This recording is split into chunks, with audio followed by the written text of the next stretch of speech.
What's up, guys? All right, let's see. Performance bonuses went to Kalani, Drain, Perez, and Turpin. They all won 10 grand. Congratulations to them. What's up, brother? Congrats on a nice evening. Fun main event. You know, the beginning, there was some pausing. It kind of, dare I say, gave it that big fight feel. You know, you sort of like, oh, shit, what's going to happen here? And ended with a fantastic knockout. Your thoughts and your reaction? It's one of the most vicious knockouts I've ever seen.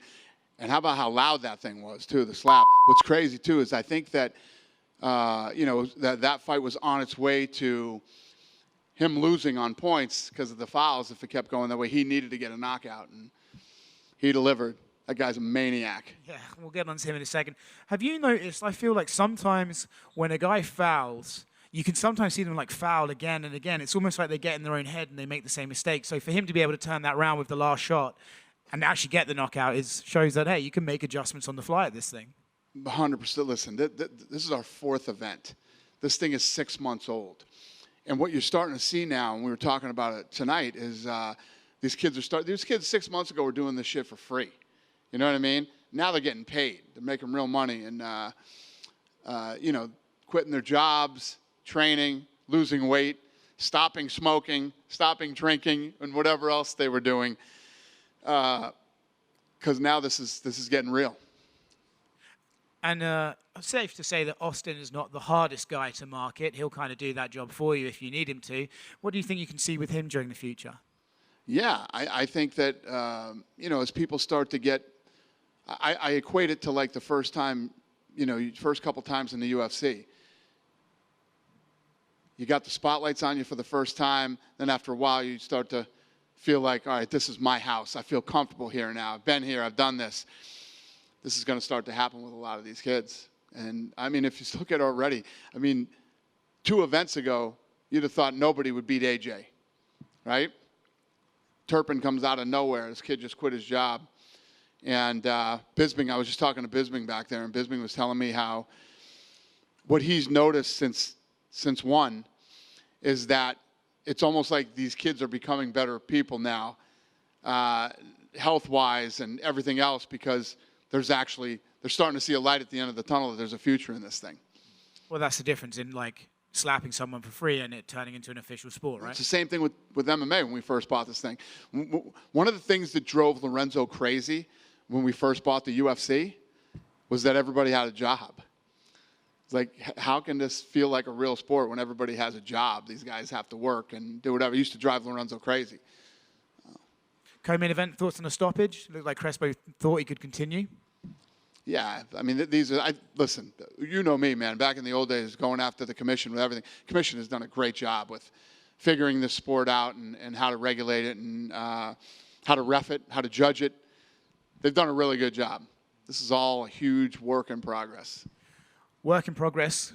So, that said, this is event number 4. If you're looking at this as a work in progress and you're learning something each time, what are your main takeaways from tonight's event? Let me tell you this. Everybody in this room has been involved in combat sports. You guys go to various fights around the world. The fucking production level on this show. Tell me any sport anywhere that's been around 4 fucking events that pulls off the production that we pull off. There's guys that have been around forever. As soon as the slap is over, the replay is up on the screen in 3 different speeds over and over and over again. Where do you see that in any other? The production level on this thing is off the fucking charts. It's incredible. This team that produces this show should win a motherfucking Emmy, okay? I don't give a fuck what anybody says. They should win an Emmy for this show. All right. Watch some of these boxing events that are on. Showtime is fucking horrible. Those guys suck so bad. You fucking guys could show up with your fucking video cameras and do a better job than show. Seriously, it's the worst production in all of television. Fucking PBS has better fucking programming than Showtime. It's horrible. Everybody that works on that fucking show should be embarrassed. Next question. Have you thought about maybe doing some consulting work for them, maybe help them out? There's no helping them out. Those guys have been in this fucking longer than anybody, and they're the worst. They're the worst. That show is embarrassing. I would like to say, if you're talking about production side, I would like to praise you on your pacing. I like the fact that there's not a lot of waiting around. Like, you get one in, straight on to the next one, you know? That's what we do in every. I mean, if you come to the Contender Series, the pace is fast. If you come to the UFC, we have, if we're on ESPN, we have to deal with commercials and things like that. But we always try to keep the thing moving. I mean, that's the thing, too, that you see in boxing. I mean, their walkout takes 45 minutes. Then once they get in there, they got to sing 7 national anthems, and, there's 347 guys in the ring for I don't know what. And you know what I mean? It's just, yeah. Two quick But ones. thank you. I agree with you. 2 quick ones outside of tonight that we forgot to ask you yesterday. Derek Lewis is out of contract with the UFC. I'm assuming he's a guy you'd like to keep around. Yeah, I love Derek. Personally and professionally, love the guy. So, yes. It's done. There you go. That was quick. There you go. Last one from me. Is Elon Musk ducking Zuckerberg? Is Elon Musk Ducking Mark Zuckerberg. ducking? Yeah. No. You're talking about 2 of the richest, most powerful guys in the world. You're talking about a couple of eccentric billionaires, okay? Now, if you look at what it takes to put together a fight between 2 professional fighters who do it for a living, you know what I mean? You get it going. No, nobody's ducking anybody. Still on the cards? Still think it could happen? So I literally talked to Elon yesterday, and I was with Zuckerberg 2 days ago. Yes. Got a date for us, or Huh? have you got an idea of when you'd like to do it? Working on it. Hi, Dana. Yep. I'm just curious, do you have an injury update on Paul? I think it's Teague. It looked like he had a hand injury. Do you know what happened with him? They sent me, let me see here. Hold on. Brianna sent me, here's what's up with tonight's results.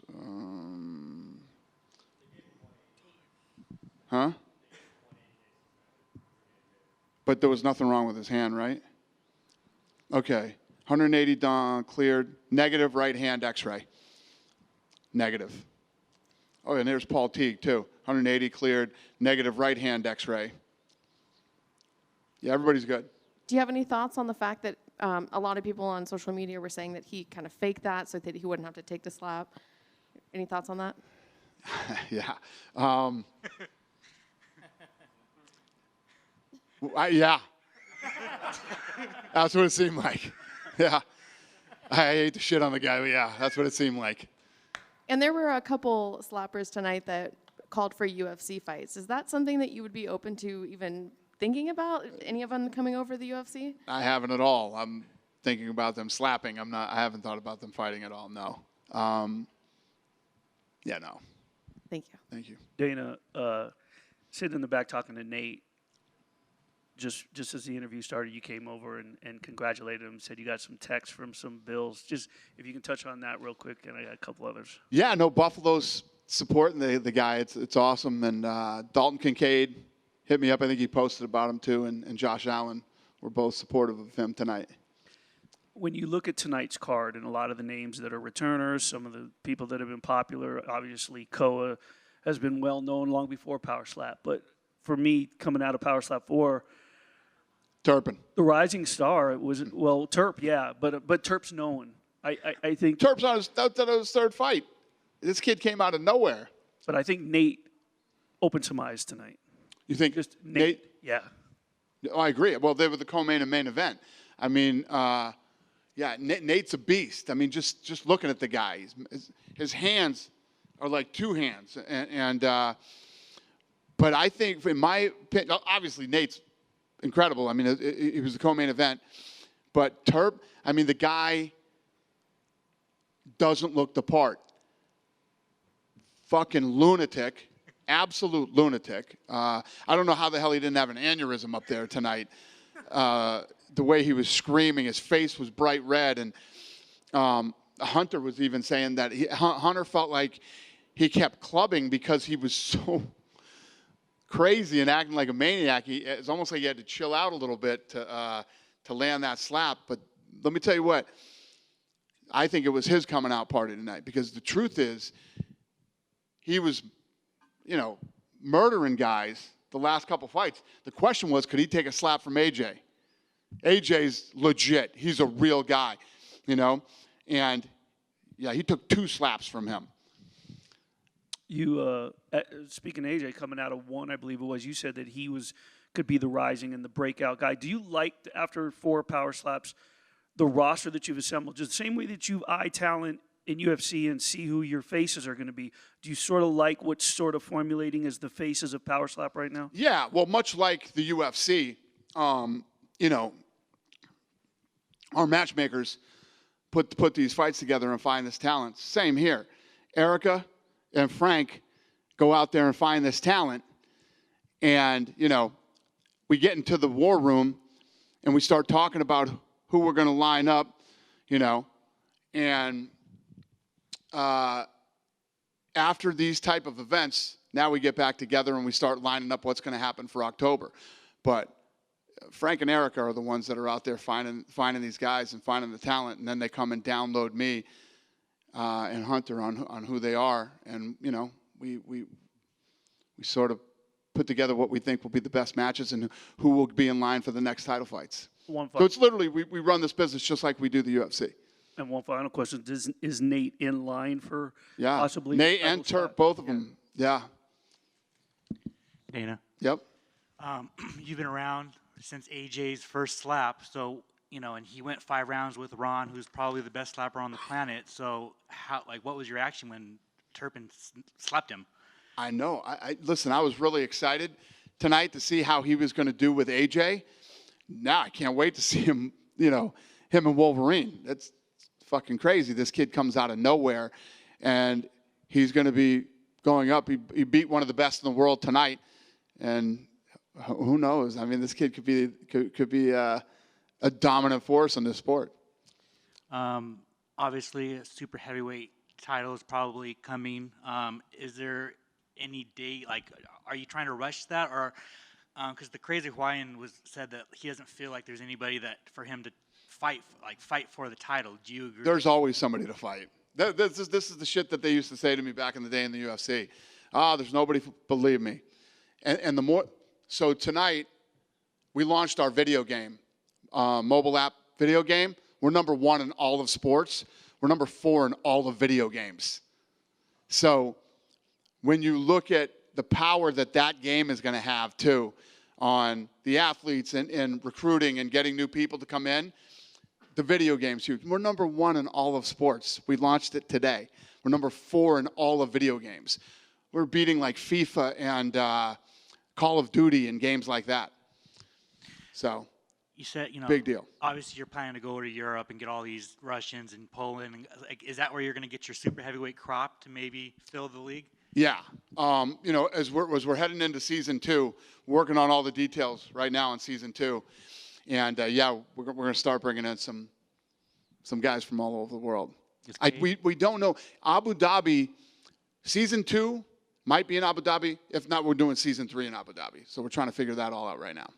Is KO Chris coming back for the next Power Slap? KO Chris will be back, yes.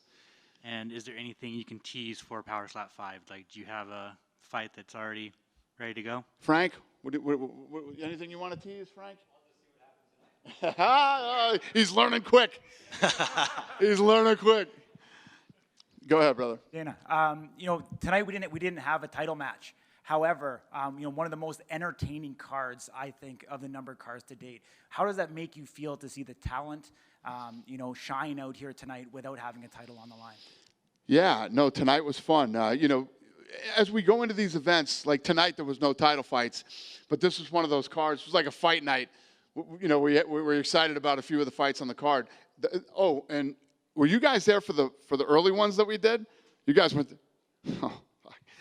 Some of the earlier fights that we did that we taped, because every event we tape fights earlier to kind of see some new up and coming talent. What's what? Holy shit!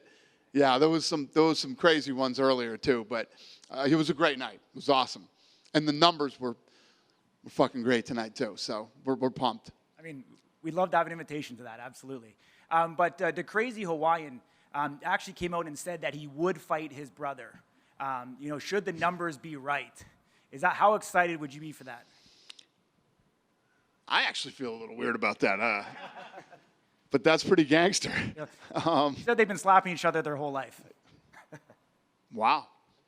Okay. Do you know how many slap fighters do you have under contract right now? 100. Okay, amazing. Kind of going here into the future, I know we talked about October. I believe they announced on the broadcast that it was going to be October 25th, the next Power Slap event. Right. Can you talk about from now until then? I know last time we spoke, you said you have a number of things in the pipeline. Can you talk about what you have from now until then coming out? Yeah, we just did we have so much stuff in the pipeline. I mean, I don't talk about deals till they're done. We just did an interview with the Sports Business Journal a couple days ago about the launch of the video game. And then we have so much stuff. I literally, this thing is growing so fast. I've never been a part of something so successful in such a short amount of time. So it's fun. It's exciting. And this is obviously something new for me. And it's something that everybody shit on, which I love too. Yeah, it's just, I'm loving it. So in the next, what would you say, Frank? The next 3-4 weeks, we'll be announcing 3 or 4 new deals. Yeah. Yeah. Yeah. We got some big news coming up here. With the Islam and Charles fight being in Abu Dhabi on the 21st, is there a chance that Power Slap 5 will be in Abu Dhabi? No. Season 2 or season 3 are going to be in Abu Dhabi. We're still trying to figure that out. Okay. Will the reality show take the same format as Tough, whereas if you lose, you get eliminated? I don't know. So obviously, you saw the first season, which was a great season. We're going to make some tweaks and do some things differently on season 2. So I don't know yet. We don't even know where we're doing it yet. It's either here or Abu Dhabi. So okay. We'll figure all those details out after we figure out where we're doing it. And Yeah, I mean, recently you guys announced that Meta and the UFC ventured into a partnership, in the metaverse with Horizon World. Do you see this as being a business line for you guys to potentially do virtual meet and greets with fighters, different things like that? And could we see Power Slap follow along that line? we're working on so much cool shit with this thing right now. I mean, when you think about it, I listen to this. So this thing's 6 months old. We have 2 billion views on TikTok. We're number 14 on the platform. We have almost 1 billion views on YouTube in 6 months. Let me pull this up for you guys real quick. This is crazy too. I mean, this thing is just such I told you about the video game tonight that launched and the numbers we are on that. Then when you get into, so in India, we have 300 million views in India. Asia, excluding China, when I say Asia, I mean Thailand, Vietnam, Japan, South Korea, and Malaysia, 75 million views. Indonesia, 70 million. Brazil, 27 million. Russia, 33 million. The Philippines, 17 million. Mexico, 16 million. Uzbekistan, 14 million. Germany, 11 million. Turkey, 10 million. I could keep going on all night. So when you think about this thing that started 6 months ago, it's already a global sport. And we're 6 months in 4 events. And like we were just saying, we have a lot of big announcements coming up over the next few weeks. Cool. I mean, I've never been a part of something so successful in such a short amount of time. One last one. When you do open it up to the world, you're already seeing the success of your social numbers. Where do you think it's going to go? And how big could that number be for you guys on social? Well, here's the thing. When you think about how big the UFC's become, right? So to be a UFC fighter, you have to train for years to be a UFC fighter. To be a UFC fan, there's a lot of shit you have to learn about the ground game and all these other things. There's not a lot to learn about this, and it's fun to watch. And that's the other thing. We're getting sanctioned in 13 different states here coming up soon. So we'll be sanctioned in Nevada and 13 other states, and we're going to continue to open up states just like we did the UFC. And right now, to get in here, it's invitation only. So now what's starting to happen is people are starting to reach out and ask how they can come and how they can buy tickets and all this other stuff. Our first live gate will be when I travel this thing around and take it to other cities. Do you think we'll see that before the the finale of the Rumble deal? I don't know. I don't know how long it's. I mean, if you look at what we've done in 6 months, who knows what we'll do in another 6 months? Awesome. Thank you. Yeah. Dana, over here. Yep. Turpin obviously brings the energy every time he steps up to compete. If you're talking to someone who's never watched Power Slap, is he the first guy you're showing them to try and hook them in? Yeah. Yeah, he's an interesting dude, man. What's your question? Like if you're talking to someone who's never watched Power Slap, is he the first guy you're going to show them to try and hook them in? I don't know. I mean, listen. There's some people that like that. Some people like guys that are humble and quiet, and I think it's all about the performances. Some of these are, knockouts are obviously fun, but then there's the back and forth, like when the Hawaiian was getting hit and staring at him the way that he was. I mean, there's a lot of cool different things about different personalities in this thing right now. And I wanted to ask you about Jules Scott. His eye looked pretty bad against his match. And I guess he's good. I didn't see anything. Hold on. Let me look up Jules Scott for you. That's a good one. Jules Scott, 180 days, cleared, negative CT orbital bone, minimum 30 days. He's good. For sure. I just got swelled up apparently, And you've made a lot of announcements for these next coming pay-per-view events. I feel like one of the only missing pieces is that co-main event to UFC 295, which people may suggest might be Leon Edwards, Colby. You know when we'll be getting an announcement for that? soon, Sounds good. probably next week. Awesome. Thank you. Thank you. Dana, thank you for another great night. Just two quick ones. We had just another awesome event with the one of the fights. Somebody threw from the crowd. There was like a shirt thrown at one of the guys, and your security stopped it. Then we had Forrest Griffin do his thing. How proud of you were like security tonight that really just kept everything together, not letting it get out of control. Yeah, I mean, if you look at the way that this thing is set up here, it's sort of a free-for-all in this place. I let people roll around and shoot content and do whatever they want. There's obviously a lot of drinking going on here, so, the crowd gets a little rowdy, but that's all part of the fun. This shit show now moves up to Red Rock, and this will go on till 3 a.m. I love this, man. This has been fun for me. And then last for me, it's not Bernard's not exactly like a CM Punk or Brock Lesnar when they came over, but how exciting is that crossover appeal to where Slap can really? Well, that's what you're going to see. You're going to start seeing athletes now. I mean, you're going to start seeing guys that as soon as there's real money involved in something, it's when you're going to start to see the guys that are actually athletic coming in and like the UFC right now, the level of athlete in here. You got guys in here now that might have played another sport, but because they fell in love with the UFC and started training in mixed martial arts, this is what they do for a living. And, the more money that comes into this, the better and better the competition's going to get. Excellent. Can't wait. Thank you, sir. Thanks for coming, guys. I appreciate it.